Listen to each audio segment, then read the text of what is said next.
14 generazioni a Codognier non sono poche. È sempre attento a chi delle proprie radici ne fa cultura, il presidente del Veneto. Ed è per questo che l'introduzione a Codognier Cuore Veneto l'ha voluta firmare lui, augurando buon viaggio al lettore. Un libro che l'autore, fotoreporter che ha girato il mondo, ha scritto dopo essere tornato stabilmente a casa. Mi sono accorto che c'era più materiale qui a Codognier che in giro per il mondo. Alla fine ho trovato più cose nel mio paese di quando mi sono allontanato nei vari posti del mondo dove sono stato a fare i miei reportage.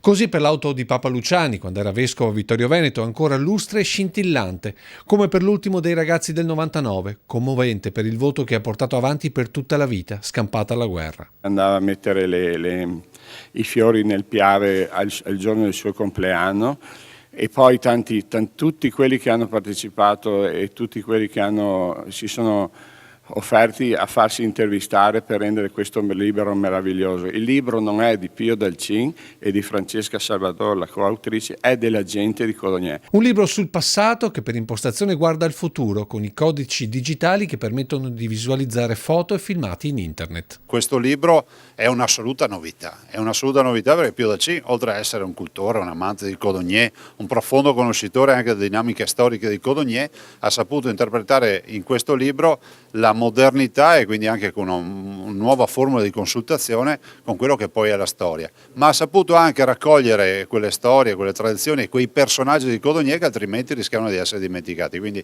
i miei complimenti a Pio Dalcin per quello che è riuscito a fare. Un libro con un sottotitolo che sa di Veneto, di Marca Trevigiana e soprattutto di Sinistra Piave, anche se il nostro vero ambasciatore resta il vino. Lei ha girato il mondo, quando le chiedevano da dove veniva cosa diceva? Codognier Treviso. E quando non sapevano i riferimenti dicevo Conegliano Veneto, la zona del Prosecco e del vino buono, Veneto.